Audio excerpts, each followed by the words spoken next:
अब देखिए, दूसरी ओर से श्वेत घोड़ों द्वारा खींचे जाने वाले विशाल रथ पर आसीन भगवान श्री कृष्ण तथा अर्जुन ने अपने अपने दिव्य शंख बजाए, अपने अपने दिव्य शंख बजाए। अब यहां पे तात्पर्य देखिए अपना दिमाग, हाँ जो भी हो, भीष्मदेव द्वारा बजाए गए शंख की तुलना में भगवान श्री कृष्ण तथा अर्जुन के शंखों को दिव्य कहा गया। ठीक है, दिव्य शंखों के नाद से यह सूचित हो रहा था कि दूसरे पक्ष की विजय की कोई आशा न थी। मतलब उधर से, मतलब इधर पांडव की तरफ से, इधर पांडवों की तरफ से जो दिव्य शंख बज रहा था भगवान श्री कृष्ण की, अर्जुन की और भी सब की, तो कहने का था इससे ये हो गया था कि भाई इधर विजय नहीं होने वाला है, जिस तरह से शंख बज रहा है उधर। ठीक है, हाँ ये अपना अपना, हाँ ठीक है, को दिव्य कहा गया है। दिव्य शंखों के नाद से यह सूचित हो रहा था कि दूसरे पक्ष की विजय की कोई आशा न थी, क्योंकि कृष्ण पांडवों के पक्ष में था। अब देखिए, क्योंकि कृष्ण पांडवों के पक्ष में था, भगवान श्री कृष्ण पांडवों के पक्ष में था। जयस्तु पांडु पुत्राना येषाम पक्षे जनार्दना, कहते हैं जय सदा पांडु के पुत्रों जैसों की होती है, क्योंकि भगवान श्री कृष्ण उनके साथ है। ये अपना अपना वही चीज है।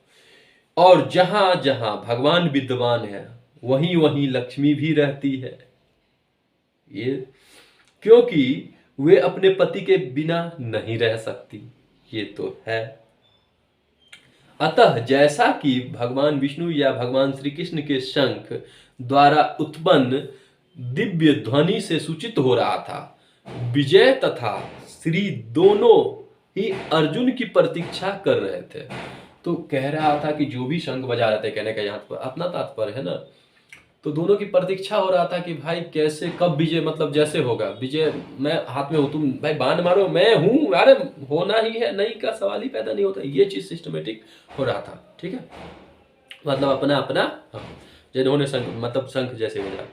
इसके अतिरिक्त जिस रथ में दोनों मित्र आसीन थे, ठीक है, वह अर्जुन को अग्नि देवता द्वारा प्रदत्त था, और इससे सूचित हो रहा था कि तीनों लोक में जहां कहीं भी यह जाएगा वहां विजय निश्चित है। तो ये सब अपना अपना तात्पर्य है सिस्टमेटिक। अब देखिए यहाँ पे हो रहा है डिटेलिंग।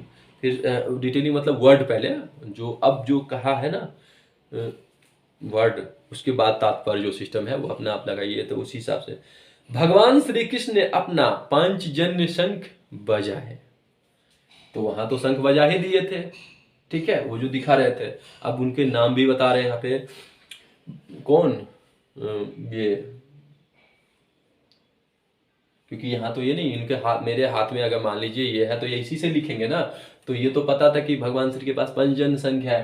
तो ये संजय जब देख रहे थे भगवान श्री कृष्ण, है ना, पंचजन्य शंख बजाया, अर्जुन ने ये शंख बजाया, सब ने सब शंख बजाया, तो वही चीज कह रहे हैं आप।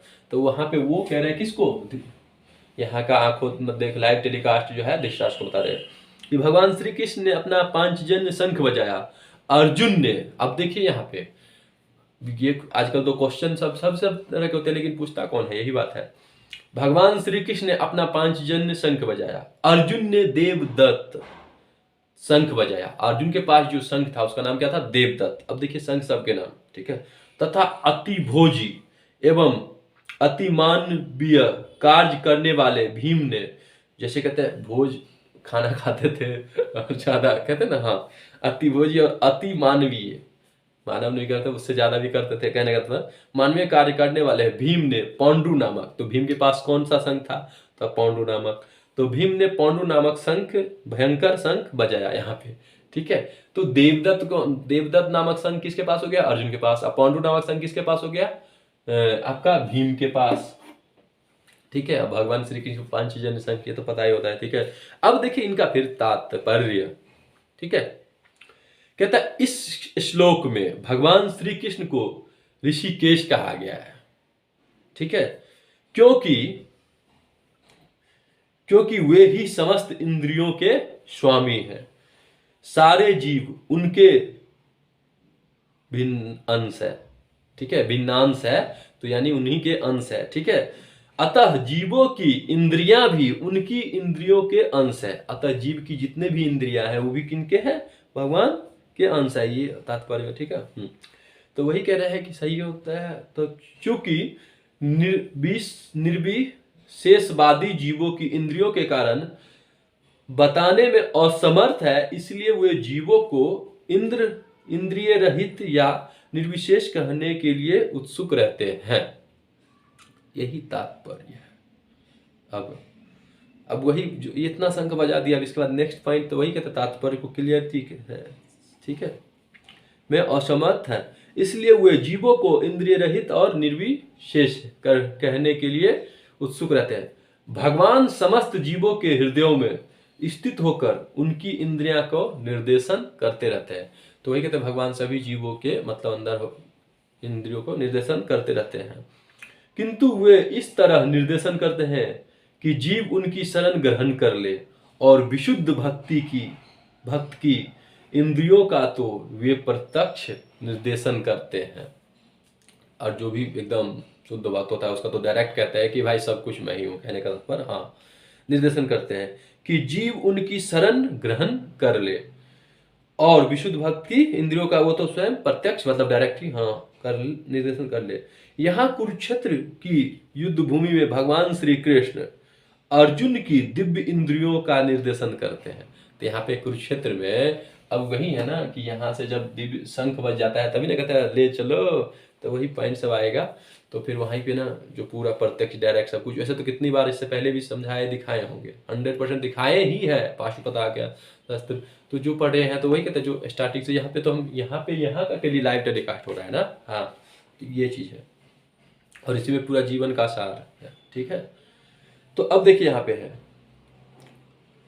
यहाँ कुरुक्षेत्र की युद्ध भूमि में भगवान श्री कृष्ण अर्जुन को की दिव्य इंद्रियों का निर्देशन करते हैं, इसलिए उसको ऋषिकेश कहा गया है, ठीक है, ऋषिकेश भी कहा गया है, ठीक है।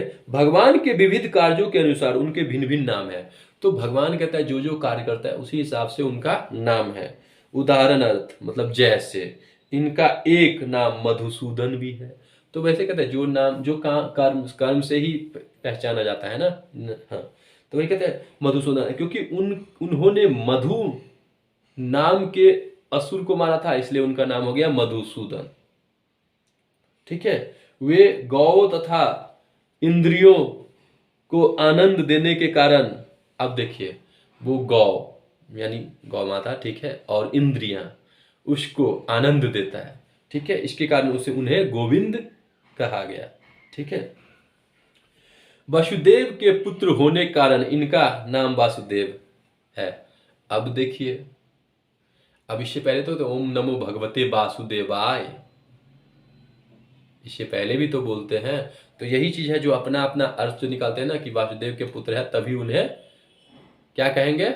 वासुदेव, ठीक है। लोग तो यही समझना है, लेकिन अगर जब वो नहीं थे तो उससे पहले ही मंत्र था ओम नमो भगवते वासुदेवाय भगवान, तो समझ रहे हैं ना। हाँ तो यही चीज है।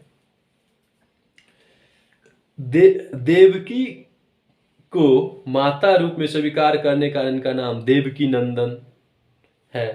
तो यहाँ तो चल मानते हैं, तो वही चीज है। तो कहीं कहीं मैंने कहा ना सब है। वृंदावन में यशोदा के साथ बाल लीलाएं करने कारण ये यशोदा नंदन है, ठीक है। अपने मित्र अर्जुन का सारथी बनने कारण पार्थ सारथी है। इसी प्रकार उनका एक नाम ऋषिकेश है, क्योंकि उन्होंने कुरुक्षेत्र के युद्ध स्थल में अर्जुन का निर्देशन किया। इस श्लोक में अर्जुन को धनंजय कहा गया है, और इसी श्लोक में अर्जुन को धनंजय कहा गया है क्योंकि अब इनके बड़े भाई को विभिन्न यज्ञ संपन्न करने के लिए धन की आवश्यकता हुई थी, ठीक है। तो उसे प्राप्त करने में इन्होंने सहायता की थी, ठीक है। इसी प्रकार भीम ब्रिकोदर कहलाते हैं। तो जिस प्रकार धनंजय अर्जुन को धनंजय, और उनके भी नाम है ना, हाँ और भी नाम है, बहुत सारे नाम है। तो जो वही है, पता करो जो अपने कर्म से होता है। जैसे कोई ये नाम के तो ये टीचर, मतलब घर का नाम कुछ और, बाहर में दोस्त कुछ और नाम से, सब जैसा काम करते हैं उसे, ये देखो ये इसका नाम कुछ और रख देते हो, कोई गलती करता है, ये देखो अब क्या ना, आजकल नाम नहीं ले सकते, आजकल का नाम ही ऐसा होता है जो रखते हैं गलत करने पर कि नहीं नहीं कह सकते हैं, इसीलिए तो उसी प्रकार भीम वृकोदर कहलाते हैं, क्योंकि जैसे वे अधिक खाते हैं उसी प्रकार वे अति मानवीय कार्य करते हैं, जैसे हिडिंबासुर का वध। अतः पांडवों के पक्ष में भगवान श्री कृष्ण इत्यादि विभिन्न व्यक्तियों द्वारा विशेष प्रकार के शंखों का बजाया जाना युद्ध करने वाले सैनिकों के लिए अत्यंत प्रेरणाप्रद था। विपक्ष में ऐसा कुछ न था, न तो परम निर्देशक भगवान श्री कृष्ण थे, न ही भाग्य की देवी श्री थी। युद्ध में उनकी पराजय पूर्व निश्चित थी, उनकी पराजय तो सबसे पहले निश्चित थी, युद्ध में पहले ही निश्चित हो गया, क्योंकि जिधर भगवान है उधर ही धर्म होता है, जिधर धर्म होता है उधर ही भगवान होते हैं, और विजय उधर ही निश्चित है। तो पराजय सामने वाले पार्टी में, अपोजिट पार्टी जो होता है उसका तो होना ही है, तो पूर्व निश्चित है। शंखों की ध्वनि मानो यही संदेश दे रही थी। तो ये चीज कौन कह रहा है? हाँ, कि भाई जिस हिसाब से हुआ है कि अभी अब जाएगा तो गया, तो कहते पीछे हट जाना, नहीं यार जो होगा देख लेंगे, तो भुग तो ठीक है, तो उसकी व्याख्या जितना करना है करो, तो यही चीज होता है। ठीक है, तो ये हो गया। अब कह रहे हैं यहाँ पे, हे राजन। अब आइए यहाँ पे संजय धृतराष्ट्र को ये सब नहीं को बता रहे ना, अभी तक तो भगवान श्री कृष्ण ने स्टार्ट भी नहीं किया है। हाँ, हे राजन, कुंती पुत्र राजा युधिष्ठिर ने अपना अनंत विजय नामक, अब राजा युधिष्ठिर के पास कौन सा था? तो अनंत विजय नामक शंख बजाया, तथा नकुल और सहदेव ने सुघोष एवं मणि पुष्पक, तो नकुल के पास सुघोष और सहदेव के पास मणि पुष्पक शंख था, ठीक है, वो बजाए। महान धनुर्धर काशीराज, ठीक है, परम योद्धा शिखंडी, धृष्टद्युम्न विराट, अजय सात्विकी, द्रुपद द्रौपदी का पुत्र तथा सुभद्रा का महाभाव पुत्र आदि सबों ने अपने अपने शंख बजाए। कितना आज भी हमने कहा एक्सेट्रा, तो आजकल यही वर्ड होता है ना, चीज समझ भाई, जब शंख नगाड़े हो गए तो हो गए। ठीक है, तो वहां पे ये सब शंखों के नाम यहाँ पे आ गए। ठीक है, जैसे तभी नहीं कहते प्रजाति प्रजाति हर चीज में। हाँ, अब देखिए इसका तात्पर्य, संजय ने राजा धृतराष्ट्र को अत्यंत चतुराई से, मतलब अपना दिमाग लगा के बताया, अब यहीं पे कह रहे हैं हाँ, कि पांडु के पुत्रों को धोखा देने तथा राज्य सिंहासन पर अपने पुत्रों को आसीन कराने का यह अविवेक पूर्ण नीति श्लाघनीय नहीं थी। मतलब पांडु के पुत्र को जो धोखा दिए हैं, जो यही सबको पता चल गया था ना भाई, दूध गिरा हुआ था, फिर इसका आपका पुर गया था जब बनवास, तो फिर इंद्र पास देते तो आज इतना होता ही नहीं, 5 गांव मांगे वो भी देता, तो ये सब अपने से लिख देते। कहने का तो यही चीज है, अपना समझा यहाँ पे इसका मतलब निकाल लीजिए। ठीक है, तो वहां पे वो वार्तालाप वहां पे समझा रहे हैं, कह रहे हैं। ठीक है, लक्षणों से पहले ही यह सूचित हो रहा था कि इस महायुद्ध में सारा कुरुवंश मारा जाएगा, क्योंकि जो कहते हैं ना पहले ही कॉन्फिडेंट कॉन्फिडेंट, लेकिन कॉन्फिडेंट भी कारण से होता है, ऐसे तो ये होता है हाँ, कि सारा को कुरुवंश मारा जाएगा। भीष्म पितामह को लेकर अभिमन्यु तथा अन्य पौत्रों तक विश्व के अनेक देशों के राजाओं समेत उपस्थित सारे के सारे लोग का विनाश निश्चित था। यह सारी दुर्घटना राजा धृतराष्ट्र के कारण होने जा रहे थे, क्योंकि उसने अपने पुत्रों को की कुनीति को प्रोत्साहन दिया। तो वही ये कह रहा है, अपना दिमाग लगा रहे, कहने का तात्पर्य अपना दिमाग में सिस्टमेटिक है कि यहाँ पे जो समझा रहे थे कि अगर आप चीज अपने पुत्र को समझा रहे थे तो उसके तरफ से कोई नहीं लड़ता, और आप राजा है, सब आपसे सब बंधे हुए हैं, आप जैसा कहोगे वैसा ही सब यही ले लिए थे, वचन तोड़ने को कोई तैयार नहीं है, गलत कर रहे हो उसका साथ दे रहे हो। तो आप बताइए, जब गलत करोगे उसका साथ दोगे तो वो भी तो गलत ही हुआ ना। तो यही चीज कहने का तात्पर्य, जिसके कारण ये सभी जैसे कहते सारा कुरुवंश नष्ट होगा, उधर के वंश सबको छोड़ेगा नहीं, तो भाई इधर से भी लड़ेगा तो इधर भी तो हानि होगा ना। हाँ, सैन्य ही हो। ठीक है, तो यही चीज है अपना। अब देखिए, इन विभिन्न शंखों की ध्वनि कोलाहलपूर्ण बन गई। और ये जो शंख एक साथ बज रहे थे हर जगह, मतलब वहां पे दोनों तरफ से, ठीक है। इन विभिन्न शंखों की ध्वनि कोलाहलपूर्ण बन गई, जो आकाश तथा पृथ्वी को शब्दमान, जैसे लग रहा है कोई छेद कर रहा है दिल में, कहते हैं ना हिला रहा है कोई भी, जैसे हो शांत, ठीक है, सदमान करते हुए धृतराष्ट्र के पुत्रों को हृदयों को विदीर्ण करने लगी, कि भाई उसको जला रहा था, कि इसका मतलब कहते हैं ना कैसे, मतलब ये है विदीर्ण करने लग गया। बाकी सबको कहते हैं ना जब ये, हाँ। अब तात्पर्य समझिए यहाँ पे, जब भीष्म तथा दुर्योधन के पक्ष के अन्य वीरों ने अपने अपने शंख बजाए तो पांडवों के हृदय विदीर्ण नहीं हुए। जब इधर वाला पार्टी शंख बजाए तो इन्हें नहीं कुछ, अरे बजे बजे, लेकिन इधर वाला तो इसको लग रहा था, हाँ, क्योंकि सबको मतलब सभी जगह जैसे लग रहा था क्या हो रहा था, भगवान स्वयं भगवान का बजेगा तो आप समझ ही सकते हैं। ऐसी घटनाओं, अब देखिए, ऐसी घटनाओं का वर्णन नहीं मिलता है, किंतु इस विशिष्ट श्लोक में कहा गया है, पांडव पक्ष के शंखनाद से धृतराष्ट्र के पुत्रों के हृदय विदीर्ण हो गए थे। इसका कारण स्वयं पांडव और भगवान श्री कृष्ण में उनका विश्वास है। और इसका कारण कौन था? भगवान श्री कृष्ण और पांडव में उसका विश्वास। परमेश्वर की शरण ग्रहण करने वाले को किसी प्रकार का भय रहता नहीं है, चाहे वह कितनी ही विपत्ति में क्यों ना हो, सर्वथा सत्य है, ठीक है। तो ये है, तो यही तात्पर्य करके ये चीज कहता है। अब कहते हैं, देखिए अगला है, उस समय हनुमान से अंकित ध्वजा लगे रथ पर, जैसे अर्जुन, जैसे आप यहां देखिए, चलिए हम, जैसे रथ जो था, रथ मानते हैं, ठीक है, इस पे ध्वजा है, ये झंडा, या हनुमान जी का पताका था ना, कहने का तात्पर्य, जो मूर्ति जो भी हो पताका बोलो हनुमान जी का, ठीक है। तो ये कहते हैं उस समय हनुमान से अंकित ध्वजा लगे रथ पर आसीन पांडुपुत्र अर्जुन अपना धनुष उठाकर तीर चलाने के लिए उद्यत हुआ। अब भाई शंखनाद हो गया तो अर्जुन क्या करेगा भाई? युद्ध के लिए तो अब तैयार होगा ना, और ये चीज वहां, ये सब जो हो रहा है बता रहे हैं वहां पे, ठीक है। तो अब जो तैयार होगा, तो यहाँ एक भगवान श्री कृष्ण और अर्जुन,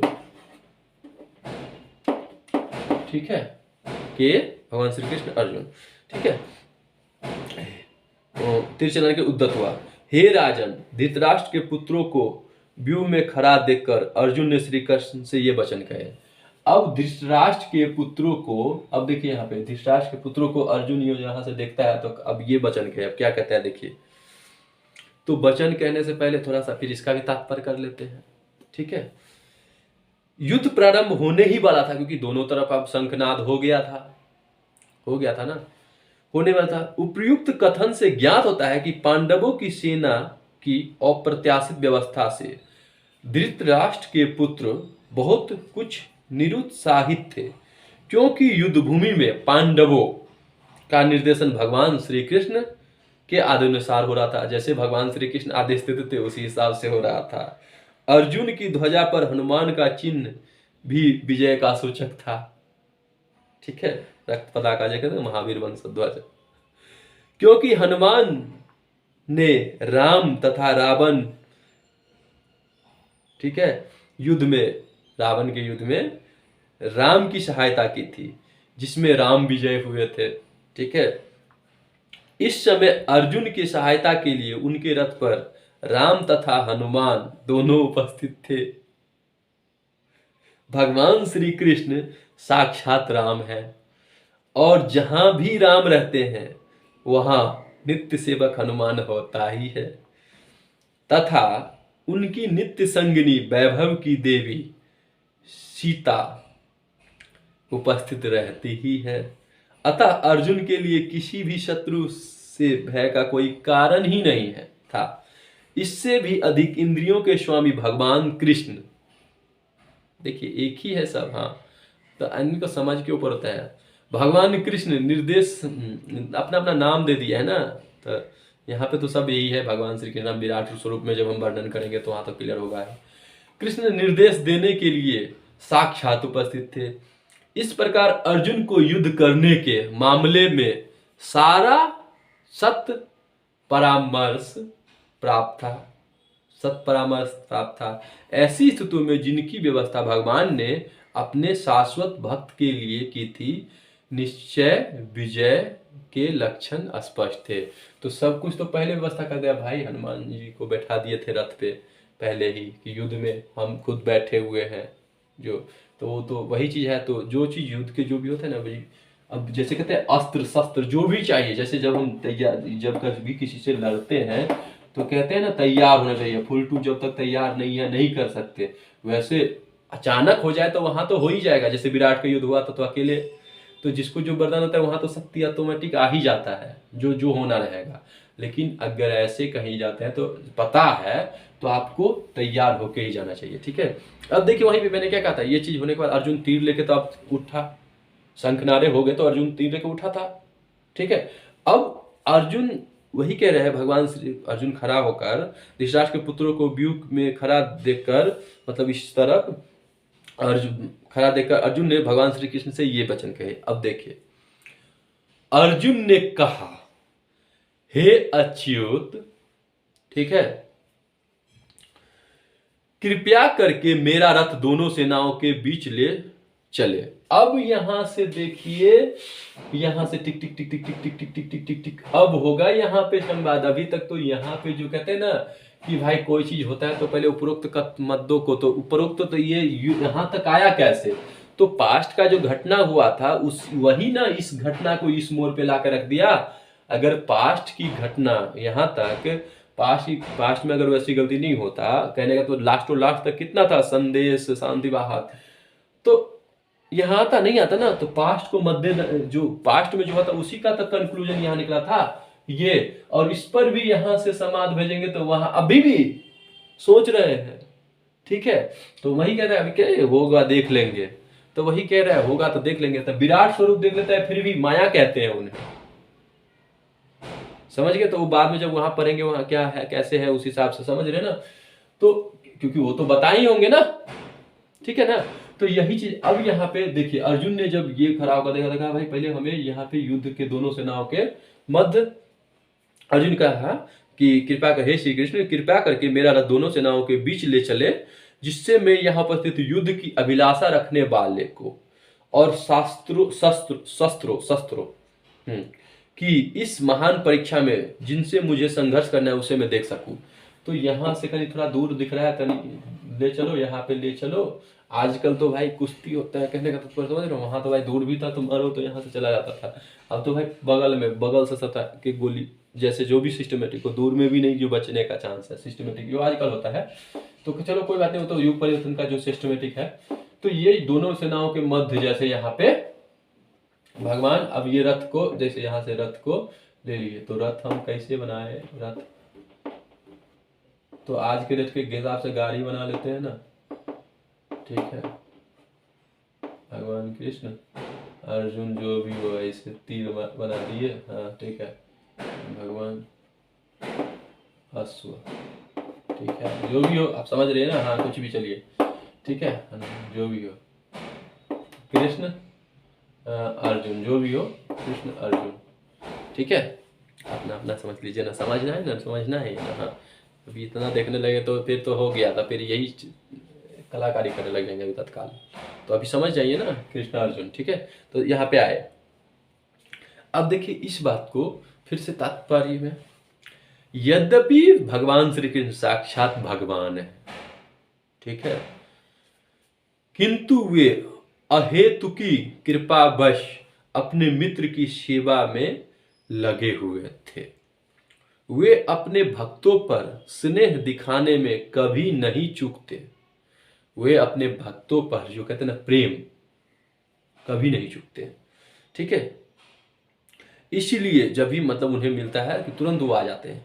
इसलिए अर्जुन ने उन्हें अच्युत कहा है, ठीक है, मतलब सीधे तुरंत जब भी बोले पुकारे आ जाए, ठीक है। हाँ, सारथी रूप में उन्हें अर्जुन की आज्ञा का पालन करना था, क्योंकि भाई अर्जुन के सारथी थे ना भगवान श्री कृष्ण, तो उन्हें उनकी पालन भी करता था।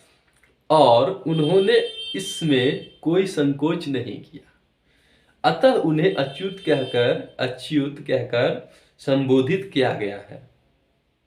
ठीक है। यद्यपि उन्होंने अपने भक्त का सारथी पद स्वीकार किया था, किंतु इससे उनकी परम स्थिति अक्षुण्ण बनी रही। ठीक है। प्रत्येक परिस्थिति में वे इंद्रियों के स्वामी श्री भगवान ऋषिकेश है। ठीक है, ऋषिकेश। अब कहते हैं भगवान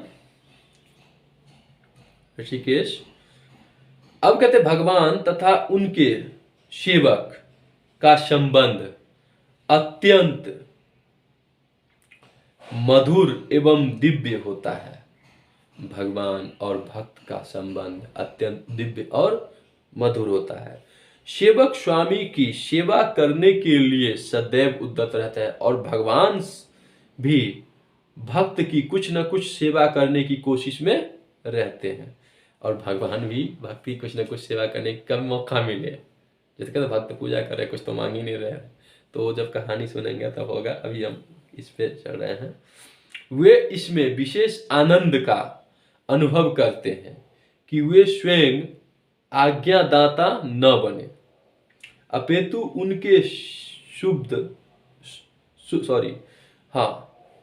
उनके शुद्ध भक्त उन्हें आज्ञा दे। अब भगवान कहते हैं भक्त भक्त के मुझे आज्ञा मत दो, शुद्ध भक्त बनो। शुद्ध भक्त बनोगे, आज्ञा दोगे तो पालन करेंगे। यहाँ पे अपने वही तात्पर्य अपना समझा रहे। हाँ, चूंकि वे स्वामी हैं, अतः सभी लोग उनके आज्ञा पालक है, और उनके ऊपर उनको आज्ञा देने वाला कोई नहीं है। किंतु जब वे देखते हैं कि उनका शुद्ध भक्त आज्ञा दे रहा है, तो उन्हें दिव्य आनंद मिलता है। क्योंकि देखिए, कहते हैं सबसे बड़े हूं मैं, ठीक है, और मुझे आज्ञा देने वाला कोई नहीं है, लेकिन हम जिसको सबसे ज्यादा प्रेम करते हैं, ठीक है, और बहुत मानते हैं, कहने का तात्पर्य बहुत कितना मुझे मानता है नहीं, तो हम भी उन्हें मानते हैं।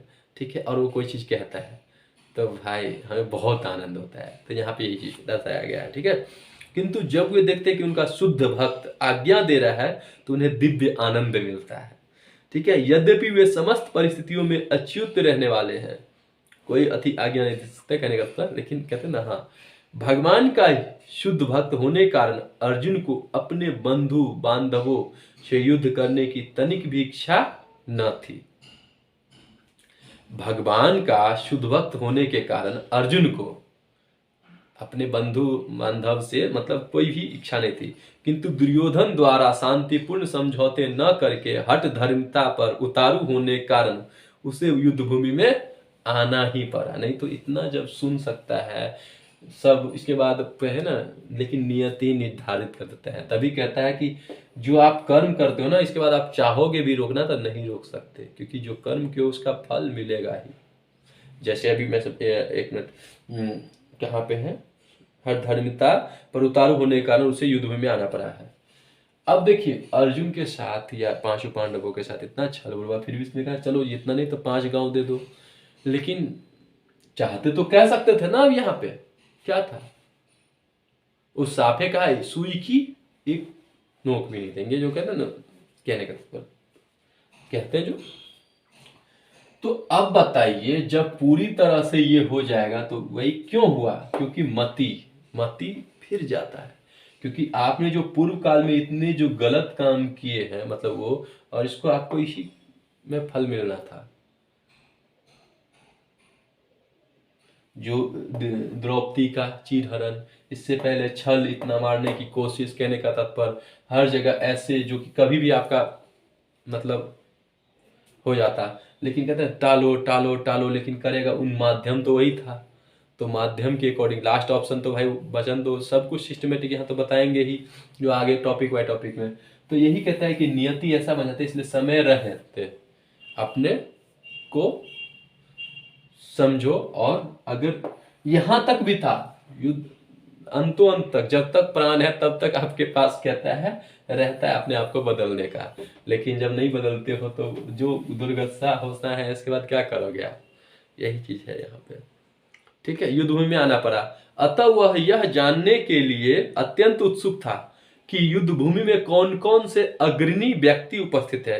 यद्यपि युद्ध भूमि में शांति प्रयासों का कोई प्रश्न नहीं उठता, तो भी वह उन्हें फिर से देखना चाह रहा था और यह देखना चाह रहा था कि वे इस अवांछित युद्ध, मतलब बिना मतलब के युद्ध पर किस हद तक तुले हुए हैं। ठीक है, दे देता था भाई, युद्ध उद्ध नहीं होता। ठीक है, मुझे इन लोगों को देखने दीजिए, मुझे इन लोगों को देखने दीजिए। भगवान श्री कृष्ण कह रहे ना, बीच जो मध्य में लेके आए थे। ठीक है, पर धृतराष्ट्र के दुर्बुद्धि पुत्र, यहाँ पे दुर्बुद्धि पुत्र दुर्योधन को प्रसन्न करने की इच्छा से लड़ने के लिए जो आए हैं, मतलब यहाँ अर्जुन ने कहा था कि मुझे थोड़ा सा बीच मध्य में ले जाइए। तो वही कहना, पॉइंट तो उतना ही है। इसके बाद आप अपना अपना जो इसका कहते हैं ना, जो अपना तात्पर्य समझा दिए कि ऐसा ऐसा। तो वही है, जब ये कह रहे कि ये दुर्बुद्धि पुत्र की तरफ से जो जितने भी आदमी लड़ने आए हैं उन सबको देखने दीजिए मुझे अर्जुन। ठीक है, कि कौन कौन है, क्योंकि कहता है ना पता आता है ये सब तो होगा ही मेन, लेकिन ये कहाँ से आ गया, ये कहाँ से आ गया, कहने का तात्पर्य यही चीज देखने दीजिए। तो यहाँ पे देखिए फिर तात्पर्य, यह सर्वविदित था कि दुर्योधन अपने पिता धृतराष्ट्र की सांठगांठ से पापपूर्ण योजनाएं बनाकर पांडवों के राज्य को हड़पना चाहता था। ठीक है, अतः जिन समस्त लोगों ने दुर्योधन का पक्ष ग्रहण किया था, जो भी इधर साइड के थे, जो भी दुर्योधन का पक्ष ग्रहण किया था, वे उसी के समान धर्मा रहे होंगे, उसी के समान होंगे। ठीक है, अर्जुन युद्ध प्रारंभ होने के पूर्व यह तो जान ही लेना चाहता था कि कौन कौन से लोग युद्ध में आए हुए हैं, किंतु उनके समक्ष समझौता का प्रस्ताव रखने की उसकी कोई योजना नहीं थी। क्योंकि अब कह रहा है जब शंख ये सब बज ही गया था, क्या अब तो भाई कोई भी प्रस्ताव ना होगा, समझौता हो जाएगी, युद्ध अभी भी टल सके। ठीक है, यह भी तथ्य था कि वह उनकी शक्ति का, जिसका उसे सामना करना था, अनुमान लगाने की दृष्टि से उन्हें देखना चाह रहा था। यद्यपि उसे अपनी विजय का पर विश्वास था, क्योंकि भगवान श्री कृष्ण उसी के बगल में विराजमान थे। ठीक है, इसलिए वही कहता था देखे दुर्बुद्धि पुत्र को, कहने का पर ये, क्योंकि जो उनकी तरफ से लड़ने आए हैं उतना तो आइडिया है ही, फिर भी ये मनसा से था। अब यहाँ चाहिए हो गया। अब संजय उवाच, अब ये बात अर्जुन ने जो ये सब जो कहा, जैसे भगवान श्री कृष्ण से जो कह रहे थे, ठीक है, तो ये सभी कौन है ना, सब यहाँ का लाइव टेलीकास्ट बता ही रहे थे संजय धृतराष्ट्र को। ठीक है, सब कुछ, क्योंकि भेंट तो अब इसका जय पराजय के बाद ही वहाँ पे सिस्टमेटिक होगा। ठीक है, उससे पहले जाना नहीं जाना सब अपनी अपनी है। आप रामायण महाभारत कृष्णा में क्या देखते हो, ठीक है, समझ गए ना, मिलने आना जाना। अब जो प्रारंभ हो चुका था कहने का तो अभी भी प्रारंभ नहीं हुआ है, अभी ये तो मध्य में ले गए यहाँ पे। ठीक है, तो ये अब संजय ने कहा, तो अब देखिए, अब संजय ने कहा